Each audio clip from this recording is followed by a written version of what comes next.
Well, would you like some exciting future? Yay, yes. Yes. Well, the Koroneihana was this week. Yeah.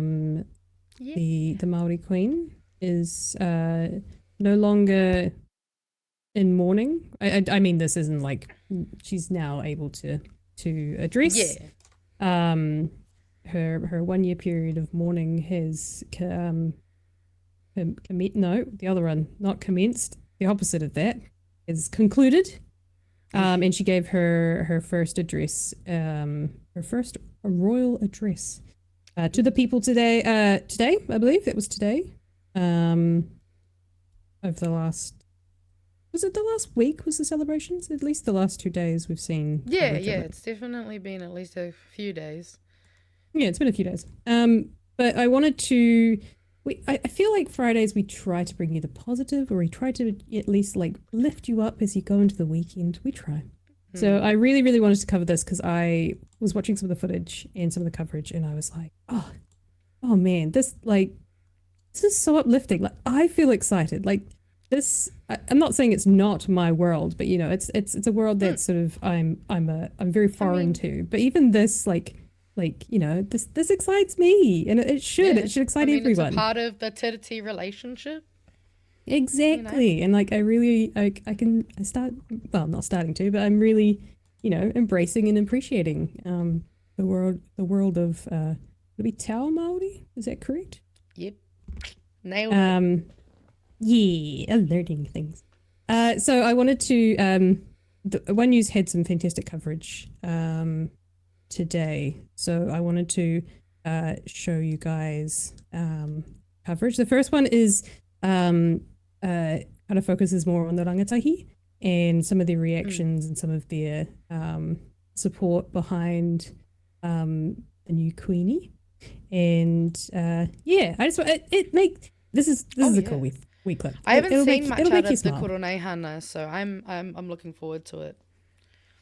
So we're going to have a look at the first story, which is about, there's sort of three parts that I want to show you. There's the rangatahi lens and their excitement about this, the coronation, well, Koroneihana and the next generation of the monarch. And then there's also, there's the her name, Te Arikinui. Arikinui, sorry. Yeah. No, it is, isn't it? Arikinui. Yeah, got it.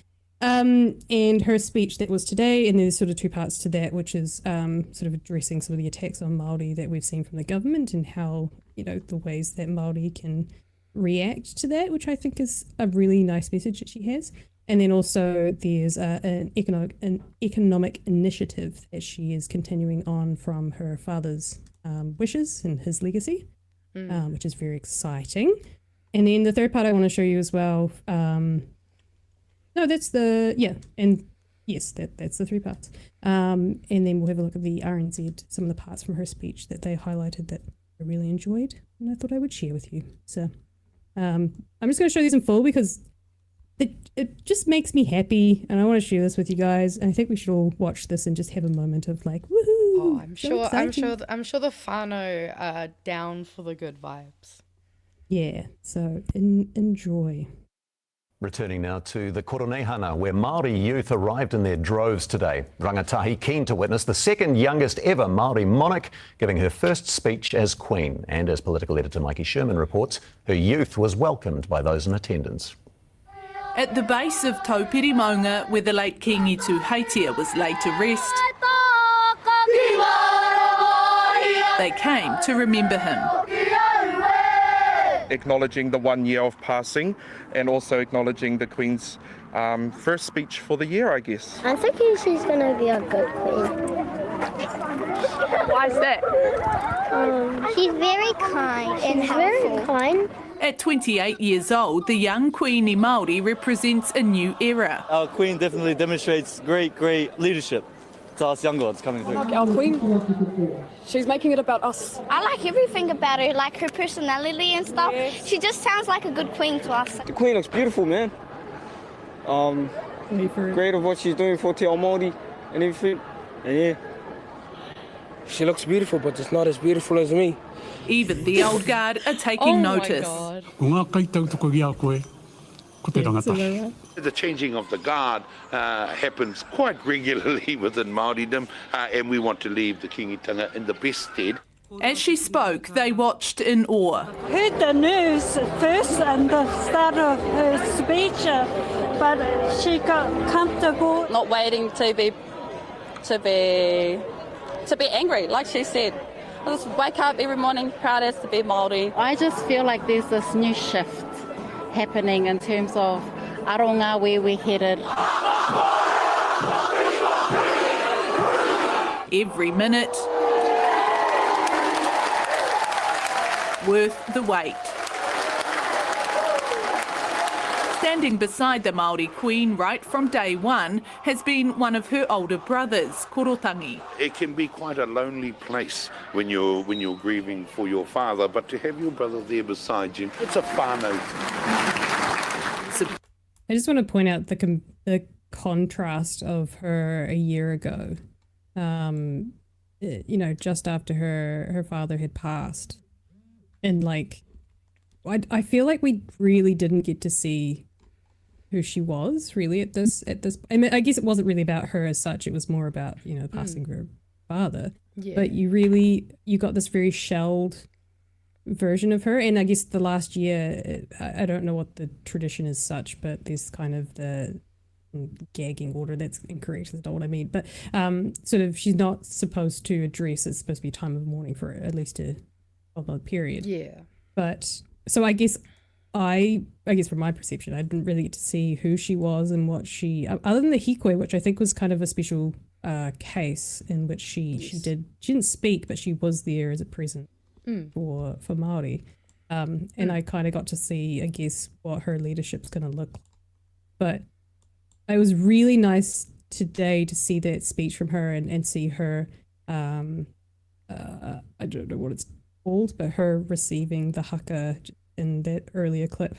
And yeah, I don't know. I feel like we might finally get to see, especially her speech. We'll talk about it in a second. It kind of goes into her vision for Māori, and yeah, it's very cool. But it's nice to see sort of the contrasts of her 12 months ago, and then this is kind of like her being born, I guess. Well, I guess it's now she's able to fully come into this role more publicly, and we'll all get to kind of see a bit more. Yeah, there's a couple of seconds left to go, so I'll play this through. Korotangi. It can be quite a lonely place when you're grieving for your father, but to have your brother there beside you, it's a whānau. Support, it's clear, is something the Māori Queen has plenty of. Mikey Sherman, One News. Yeah, so that's pretty cool. So that's the sort of rangatahi and the excitement and the support behind her.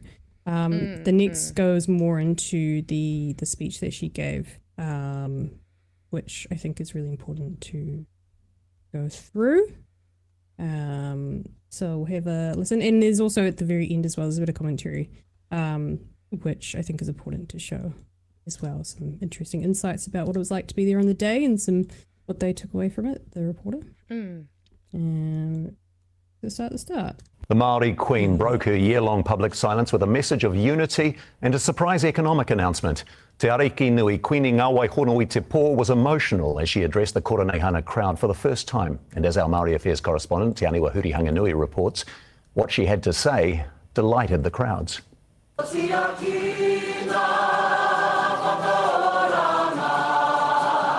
After a year of mourning, a year of silence, the people rise to their feet to witness a moment in history. E te iwi, kua kotahi tau. Te Arikinui, Queen Ngāwai Honui Te Pō's first public speech since the death of her father, the late Kingi Tuheitia. I tēnei tau, i ona wā, ko te anga tinana, noi ho I ki te mai ai koutou. Āroto, kaore he aha. Kua oma ki te kimi I te poho mahana I mōhio ai ia. Ki te poho rā ia o taku pāpā. his youngest child bearing her grief and reminding the people of her father's greatest hope. Te kotahitanga. Ai, koira te kupu mahanga ki te ingoa o taku pāpā, ki ingi tūheitia, ki ingi o te kotahitanga. But warning that being united as Māori doesn't have to mean protesting on the streets. E hara taku Māoritanga I te mea ka ara noa me he mea he hoariri tōku. Kao, taku Māoritanga, kei roto I taku kōrero Māori. Kei roto I taku tiaki I te taiao. Kei roto I te pānui me te ako I aku hitoria. Her words bringing some to tears. Absolutely wonderful. Actually, my heart was flowing with joy for our Māori Queen. Just amazing. It's a promise for the future, what she's talking about and how we strengthen ourselves as Māori. Te Arikinui then turning her attention to another pressing issue, the economy. Ka whakarotia, ka... Interesting. I just realised we haven't spoken over this and it technically wouldn't count as commentary, so I just had to pause it for a second. But this is really interesting. That obviously with the things that we're seeing, I don't need to point this out to our community too much, but obviously with the things that we're seing from this national government, and they're all about growth, growth, growth and economy. I think it's been pointed out a few times in a few chats I think the boys have had, but the Māori economy gets ignored quite a bit, and it's a huge part of specifically in Auckland as well. Auckland's very much a hub of the Māori economy, but it makes up a huge chunk of our GDP. So this kind of makes sense for her to continue this initiative that she's about to talk about. Oh, absolutely. And obviously it's quite fitting considering the current narrative from the government. Exactly. I will let her speak. Te Arikinui then turning her attention to another pressing issue, the economy. Ka whakarotia, ka poreihanatia te ohanga e tātou anō, e hara te ohanga I te kaupapa Māori. Engari, Māori, Māori, Māori ake nei te ao ohanga. Māori have been participating in it for generations, once using the Waikato River as a highway for trade. The Queen wants to supercharge the Māori economy, making a surprise announcement. Hei ēnei marama tata nei, whakatūria IAO, he hui ohanga. He economic summit. And if we want to be a player, we have to come together as Māori. No, there's no one iwi big enough to play in the world stage. Ai he roa ngā kōrero. He nui ngā kaupapa. But no one seemed to mind. Emotional, crying, but you know, we're all here for her. Their new queen. Everything they hoped she would be. Apologies for those who are listening to the audio only podcast, but I recommend going and watching the clips to the translations if you didn't quite get those there. Yeah, there's a wee bit of commentary here at the end that I'll also play because I think it gives some insights to what the reporter took away from this, and then we can have a small chat. Yeah. Sweet. And Te Aniwa is with us now live. Celebrations continuing there, we know that. Te Aniwa, what stuck out for you from the big speech today? Kia ora, Simon. Yes, as you say, celebrations are continuing into the night after what was an incredibly powerful speech. I think what stuck out the most for me was a moment after Te Arikinui shared her grief. She told the crowd that she wasn't searching for pity. She just wanted people to see that she was human. And I think that was an important reminder that this is just a 28-year-old woman who misses her dad, who has lost her dad, and has been chosen to take on an enormous responsibility and finds herself at the centre of one of Aotearoa's oldest institutions and movements. I think it's clear from the crowds here tonight and the people who have been flowing in and out of Ngā Ruawahia all week to celebrate her first Koroneihana that she will have the people's support as she grows into this role. Yeah, that's very cool. And I definitely saw that from her where she's just, just like us. This is a role and, she really is. She's so young. So young. Oh, yeah. Well, I mean, she's technically Gen Z. So, yeah. Oh, my God. She's a Gen Z yeah. queen, literally. Wow. And I also, for me, it's just, interesting, especially like when they had that clip of the group doing the poi and her doing the poi as well. As I went, well, you wouldn't get that at a bloody Westminster royal equivalent, would you? It's all very much, oh, I am amazing. Yes, bow down I will sit to here on my me. throne. Yeah, Yes. with all this fucking like stolen jewels and gold, and like be like, ah, yes, I am the one. Like they are like it's nice to see that it is a real person, and I think that's just, I mean, we should have more of that. Obviously, less of the what is it? Showboating? Yeah, showboating. That's the word. It's funny that you mentioned that because there was actually a moment in yesterday's clip that I watched. Is this little moment from her where she's sitting down and singing along, and I don't know, it kind of gave me the warm fuzzies. I don't know. Today, beginning and ending in celebration. Tomorrow, Te Arikinui will speak for the first time as Queen, the moment everyone's been waiting for. Te Aniwa Hurihanganui, One News. Oh yeah. Like how cool is that? She's a kapahaka kid. That's one of the things I do know about her. So like kapahaka is, yeah, definitely, and like I'm not sure if you know, but like there's people who do kapahaka, and then there's kapahaka people who like live and breathe kapahaka, fucking poise out wherever they go, vibes. And yeah, it's cool to see her just also being herself, you know, sitting there, shoes off, just like, yeah, vibing along, you know. It's so cool. It really is such a different such a contrast to the Westminster style and the Western monarchy. Yeah, just not stuffy at all. It really felt like a from watching that coverage, and I imagine it would have been from the faces of the people and listening to her, you could really see it was a celebration and such a big moment that really had some real heart to it versus what we've seen in the coronations in the Westminster system in our lifetime. But we've seen even the weddings, for example, right? So very, you know, proper, stoic, very stiff, and it really, honestly, it really does reflect the Pākehā. I'm going to say versus Māori, but like the two different sides that we still see here as well. You know, we see that very, you know, the very stoic white man who's very, you know, has a certain way of doing things, is a prim and proper way of doing things. Parliament's very prim and proper.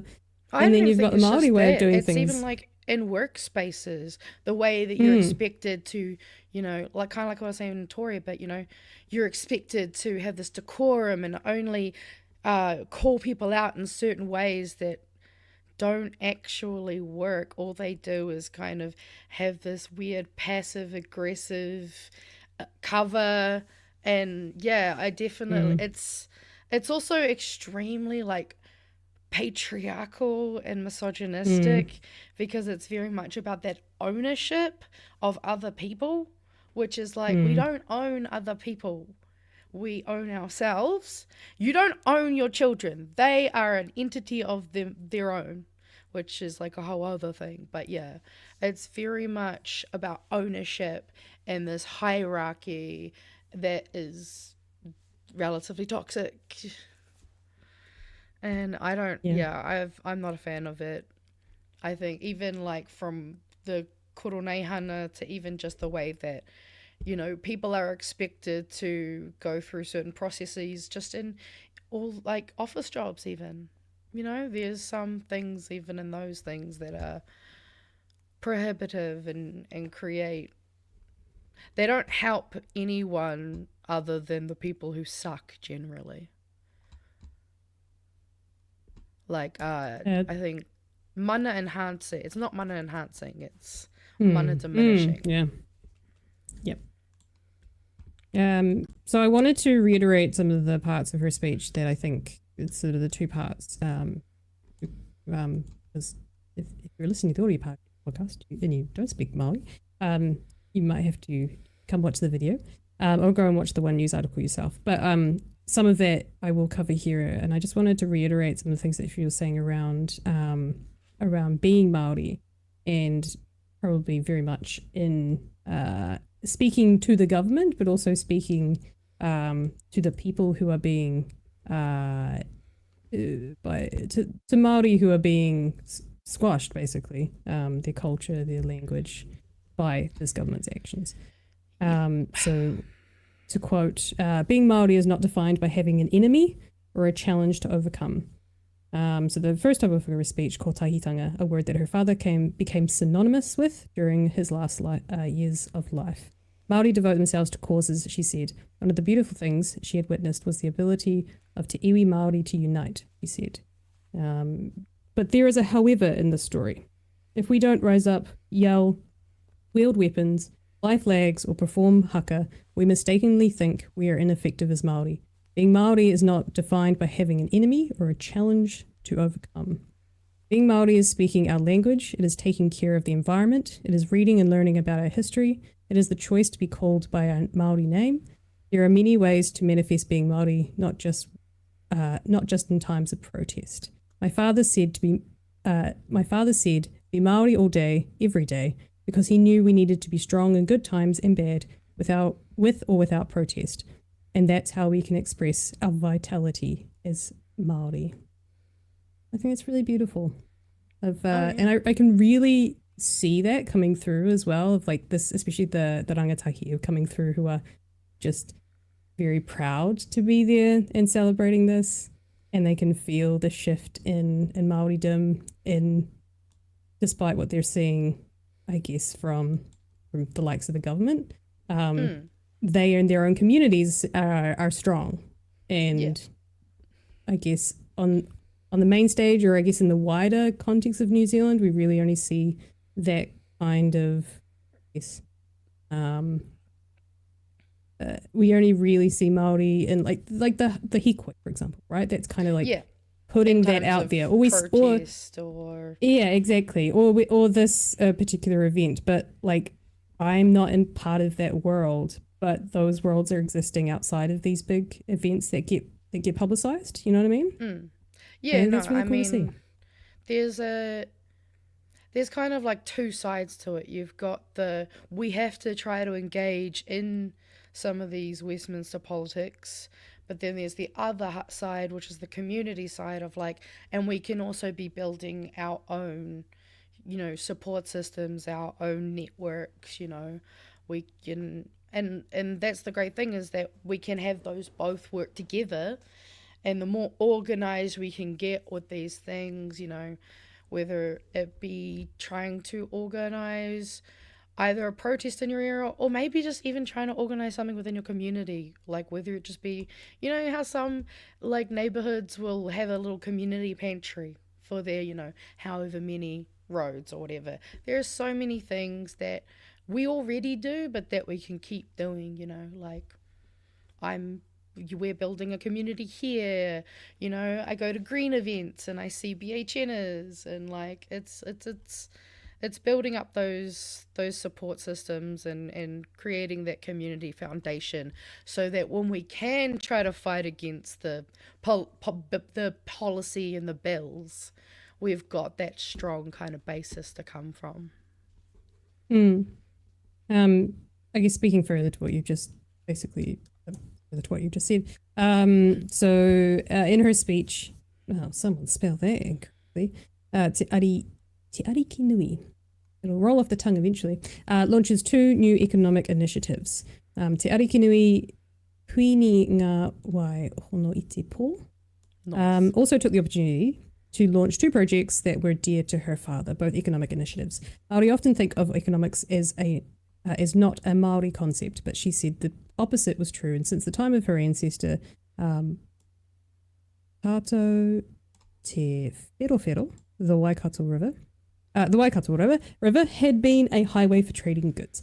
First, she announced the kingitanga would host Ohanga ki te Ao later this year, a summit to develop economic opportunities for Te Iwi Māori. She says, I invite you to join us for this economic summit. Ohanga Ki Te Ao, where you'll meet some global alliances who are eager to work with Māori. Ohanga Ki Te Ao is a chance to achieve our economic aspirations independently of government in our pursuit of self-determination, sustainable futures, and thriving peoples.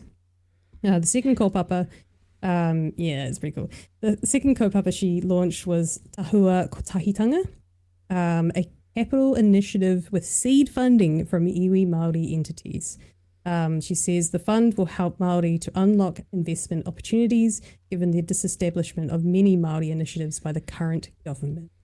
Independence is not just a word for me, it's my life. My father didn't get to witness the realization of his vision, and I will work to ensure that the progress he strived for doesn't lose momentum. Hell yeah. How powerful is that? Oh yeah. Like it's not a direct fuck you to the government. It's the government has done these things, so we're gonna pick it up, and we have the power, and we have the financial backing. Like, we have an economy here that's ready to fund these initiatives ourselves if the government's not going to do it. And I think that really talks to what Eru Kapakingi was saying earlier in the year when he was on with Jack Tame, is that idea of like a Māori parliament, but also a Māori economic system. This, like, the three, I can't remember what the three spheres are, but talking about like using the structure of that Māori have, and the interweavings of the systems that they have that are more holistic, I guess is probably the word I'm looking for, that holistic system, and actually just trying it out and trying it, and maybe the tax system could look different, or this could look different. And I feel like this initiative that she's launching here is kind of the step towards that, and saying, you know what, if you're not going to do it, we're going to do it. We're going to do it our way, and we're going to start to build this thing on top of what we've already got, which is a really strong economy, a Māori economy. Yeah. Oh, absolutely. It's cool. Yeah, I mean, exciting. I'm loving the fact that they're basically, I think, comment here, you drop the ball, we pick it up, which is great. I do think it makes my frustrated little brain go, but why do we have to pay for their mistakes from a smaller fund of money? You broke it, you fucking pay for it. But that's also the other half of me that goes to protests. So, yay, I love this initiative. Oh, I hate that we have to do it. Or that they have to do it. Because, yeah, I mean, I don't know if you've been to the Kingitanga website, but they have so much going on, like, between the different grants that they have available, like a bunch of different resources, and just so much. Like, the Waikato Tainui area have so much, they've got so much going on. And I mean, I know there's like heaps of businesses around the country that are Māori owned businesses that are probably going to be able to benefit from this, and it'll be good to see that economy grow. I know that there's some hemp farms that they're kind of looking at different ways they can work with that as a resource here in Aotearoa, which is awesome, because hemp is quite a good, sort of product. Like, it's just, it can do so much. It's so versatile. So yeah, it's good to see people starting to talk about the Māori economy now, because we need to also remember that Māori aren't just good at the haka, we aren't just good at sports or singing a good song, but that there's so many more things. We're not a monolith, but there's some pretty cool people doing some cool shit. Dot's just done us a favour here. It says, I'm looking at the value of the Māori economy. It's 32 billion worth. That was in 2023, and it makes up 8.9% of the GDP. 10%. Wow. Not bad. We're not getting the respect we deserve for 8.9 of GDP, man. Damn, and also thank you, Dot. Yes, thank you. That's a lot. 32 billion is about the estimate. I fucking hate that I have to. You know what? I'm not even going to say his name because fuck him. A certain billionaire, when he was pretending to be a philanthropist who actually cared about people, asked how much it would cost to solve world hunger, and I think it was World Vision or one of those organizations came back, and they were like, it'll cost about $30 billion, and that's the cost, the size of the Māori economy. So there you go. Exactly. Just put that out there. Pretty cool. Again, yeah, and also so like some nice, exciting news.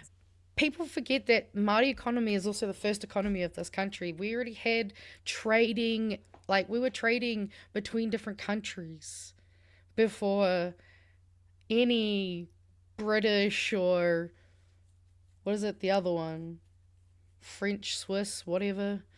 Before they got here, there was, now around 41 billion.